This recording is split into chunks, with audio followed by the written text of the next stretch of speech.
Good morning. It's Melanie. Welcome to Monday morning message number 11, and I'm talking about courage. I can't count the number of times since my son Garrett died that someone has said to me, "You are so strong, and I admire your courage." And it really got me thinking, where does courage come from? And for that matter, what does courage look like?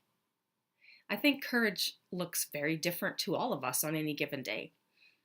I know in the early months after Garrett died, courage to me felt a lot more like survival because it was so hard to just get up and get dressed and make sure everyone was fed.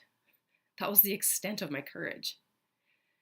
I believe now that real courage is most visible after we've already found it. It's not like we get dressed in the morning and put on our courage coat and tackle the day. I like how I worded my section about courage in my book, so I'm just going to read it, just a little short passage out of it for you. Courage is most noticeable when we look back and see how many obstacles and heartbreaks we have survived. Some days it takes courage to get out of bed. The recognition that your child died 1 week, 1 month, 1 year ago, and you have persevered, that's courage. Courage is when you have no idea how you will survive the next hour, week, month, decade, and yet you keep taking small steps to move ahead and you don't quit living. Courage is when you may be confused, terrified, and alone, and you choose to allow others to support you. Courage is speaking your child's name and telling your story, even though it breaks your heart to use the past tense.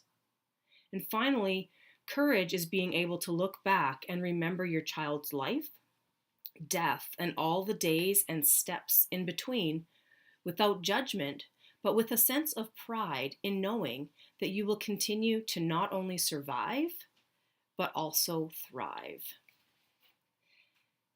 You don't have to be a bereaved parent to look back to see where you've shown courage in your life.